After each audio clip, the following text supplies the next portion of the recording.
going to be working with plaster, you guys should have, those of you in the room, we have bowls, all right? We have bowls of water. Those of you guys at home, get some kind of like throwaway bowl. Do not use your parents' nice bowls. You should have plaster wrap. Yours will probably look different than mine because mine is really old.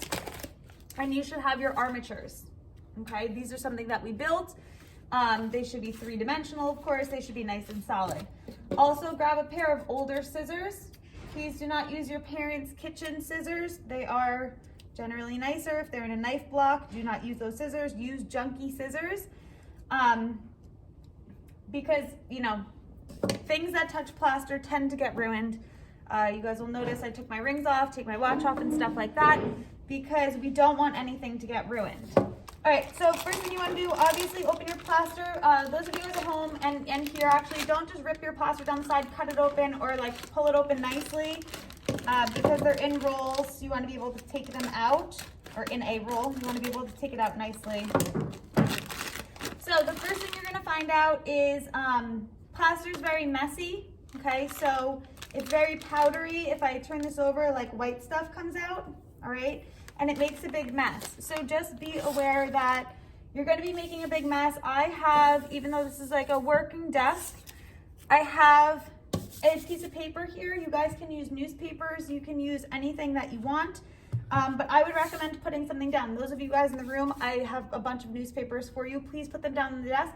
It will help with cleanup. Then we could just take the newspaper, crumple it up, throw it in the garbage, and you guys won't be sitting here scrubbing my desks clean because it's not healthy to breathe plaster in. So we will clean one way or another, all right? So when you take your plaster out, you'll notice that it's in this huge roll, okay? Kind of like a toilet paper roll, and it's pretty thick. So the first thing you're gonna do, just move your water out of the way, is just cut a couple of shorter pieces that will fit over your mask, okay? So I am just grabbing my mask. I'm going to gauge out, okay, this looks pretty good. I'm gonna take my scissors. Never cut plaster wet. You should always cut dry plaster. When you cut it, you'll notice that, again, if the white powder is getting everywhere, that's totally fine. Just cut a couple of sheets.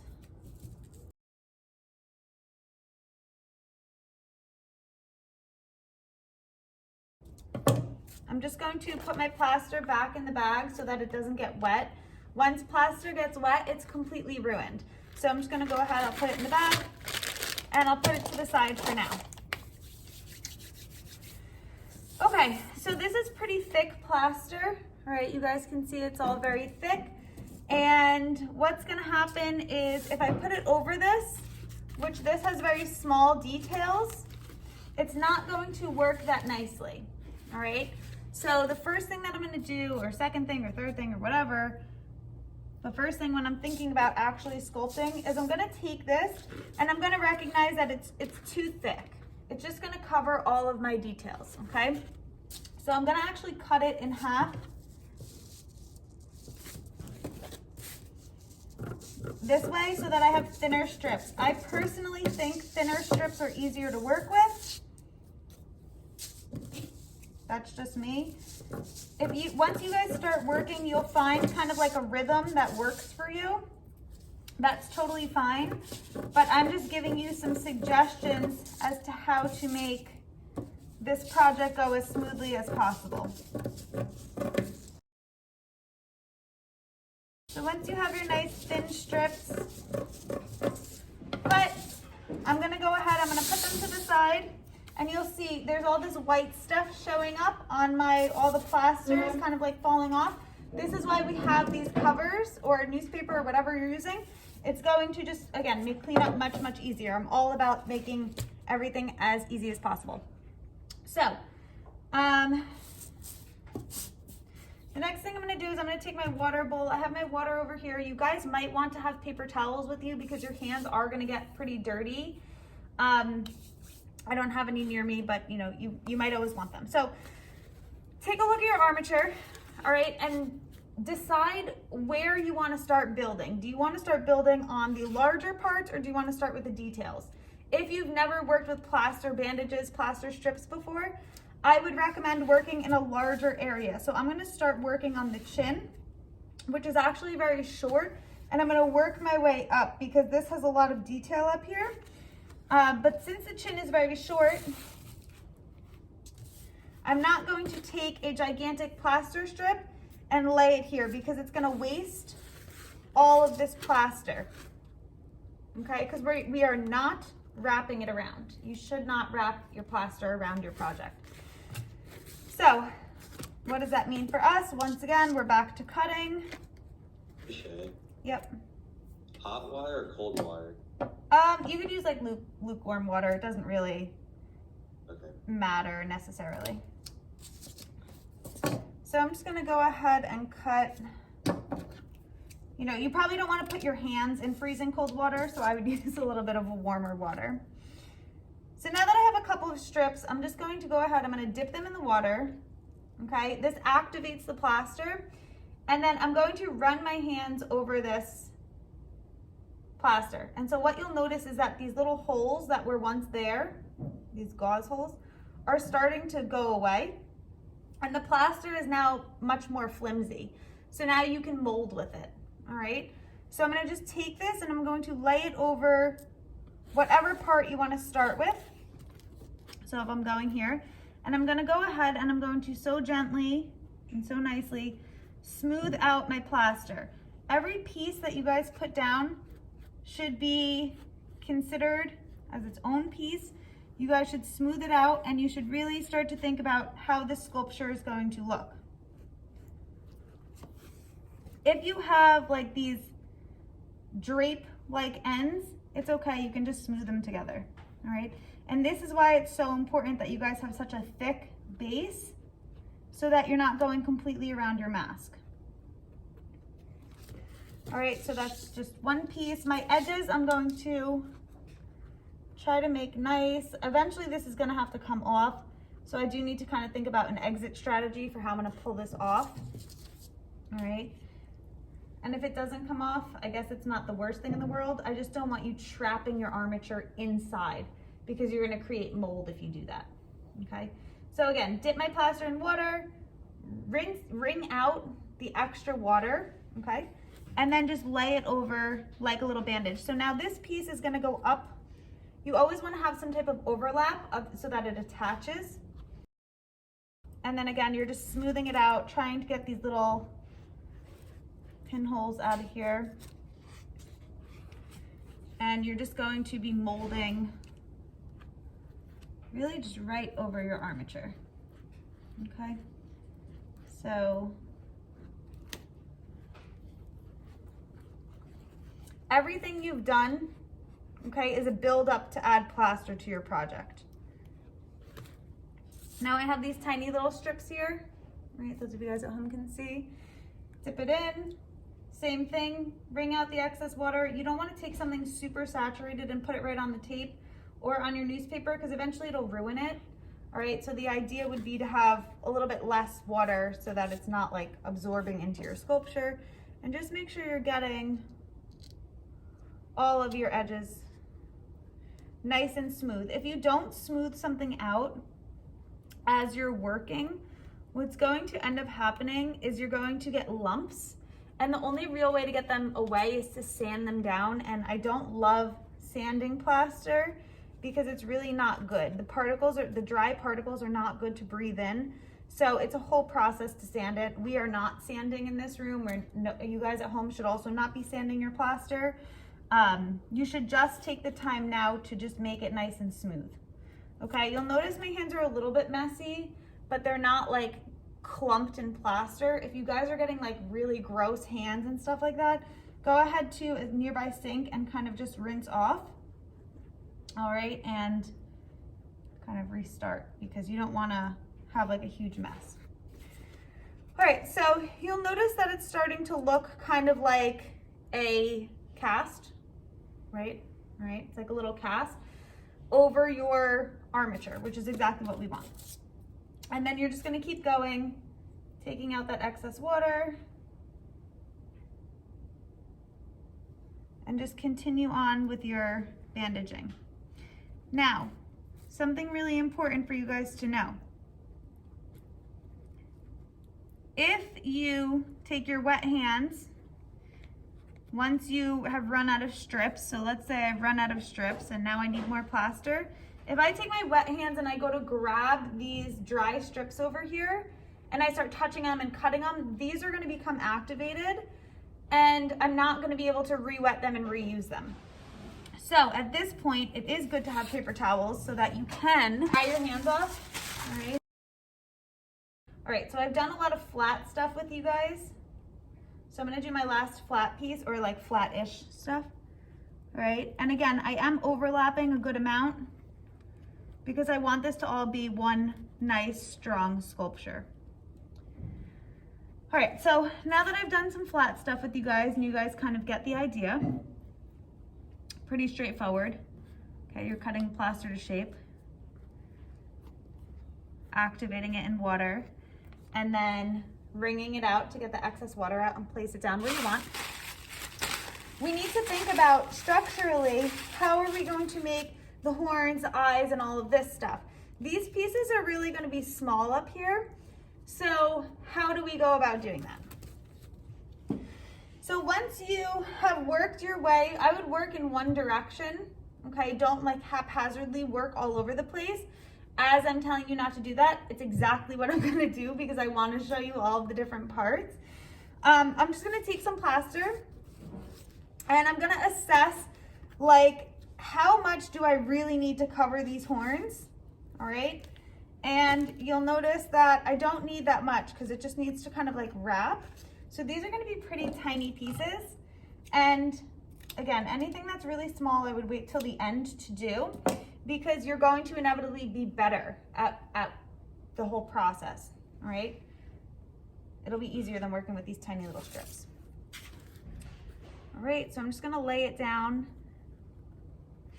and smooth it out. And again, you wanna make sure that you're not going over the whole back.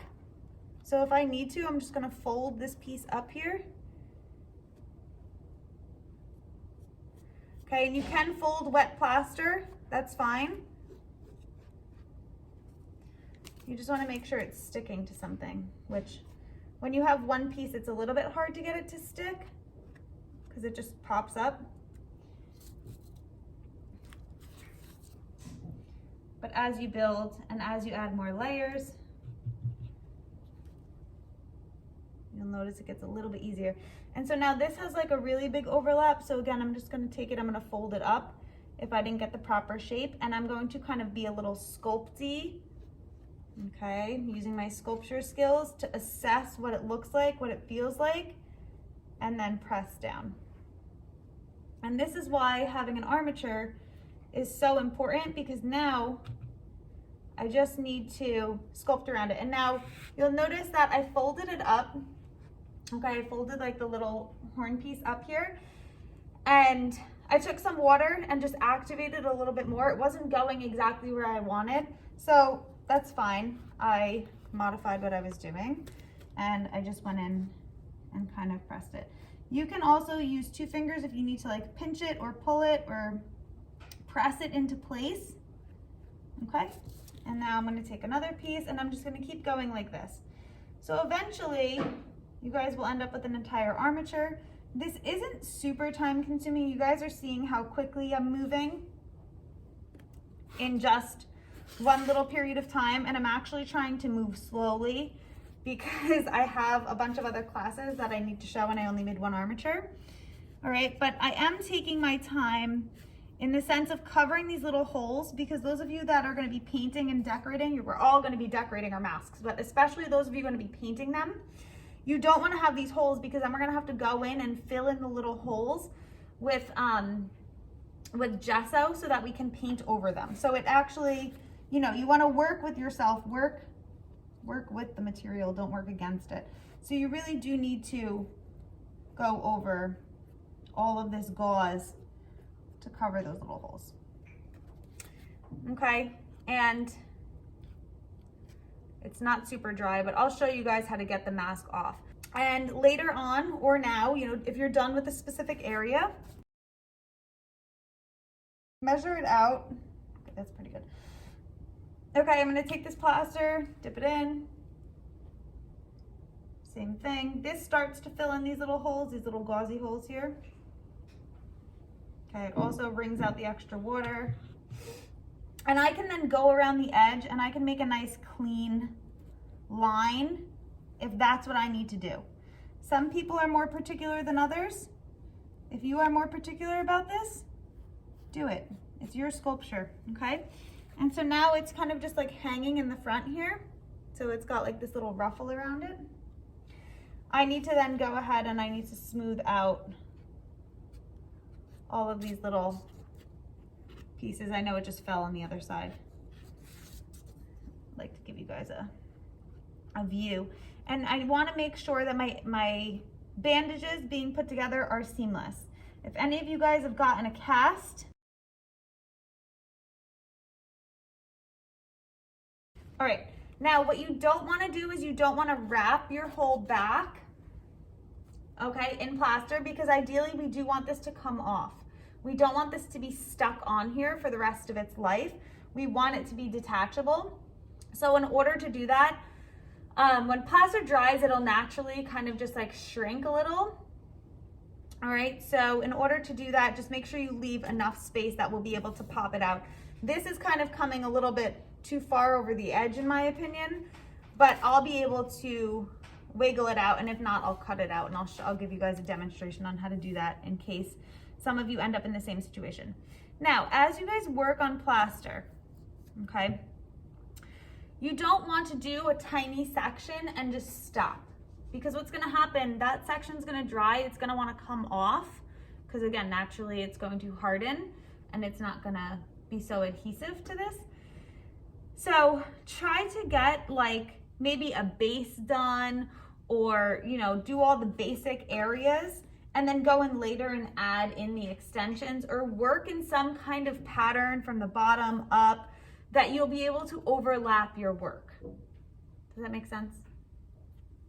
Hopefully. Okay. So you want to start in one place and just continue on. You do not want to start in one place, add this, add that, add this, stop, and then come back the next time and say, oh, my horn fell off. Yeah, of course it fell off. It's not attached to anything. Okay. So you want everything to be gradually attached and move your way up, down, or across the mask. If you guys are wondering why I put the plaster bandages horizontal, not vertical, for my mask personally, there is too much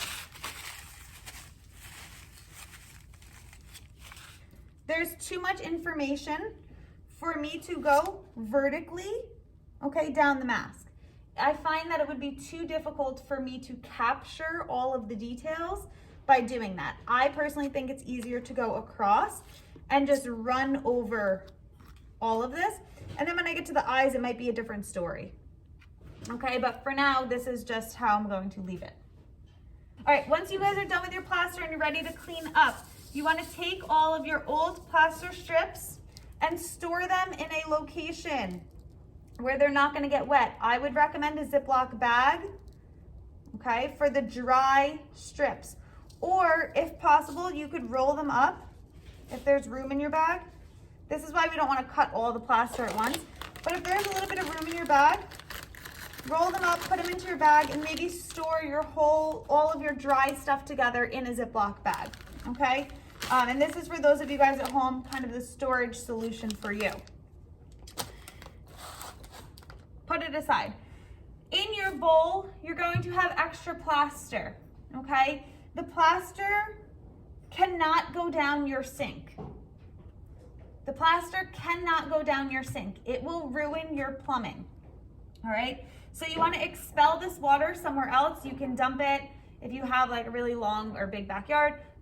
You can get rid of the water, all right, outside, or you can tip the water out and just hold your hand over as like a little strain, and don't let any of the plaster get out. Do not dump the plaster in your parents' yard either. What's going to happen when you get rid of all the water and the bowl eventually dries? You're going to have like a little layer of plaster, and especially if you're using a plastic bowl, like the throwaway bowls, like the Dixie cup bowls. If you're using something like that, before next class, just take the bowl and kind of like move it like an ice tray, if any of you have even used ice trays. But you can kind of like crack it like an ice tray and throw the plaster in the garbage, all right? Don't leave it in there for next class for when you add more water to it. Your scissors should be fairly clean because they shouldn't have touched wet plaster. But what I would do is I would still wash them off, okay? Leave them open and let them dry somewhere. And then you would take your messy area that you worked on, you should fold it up so that none of the dust gets outside of it, and you should get rid of it, okay? Do not take it and like pick it up in some way that the dust is gonna go everywhere. You want to literally keep that dust inside. Okay, so I'm just gonna fold this.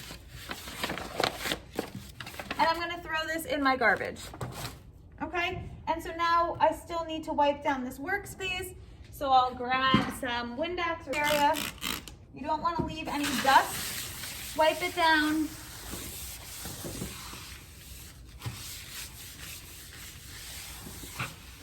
And you should be left with a nice clean work area, okay?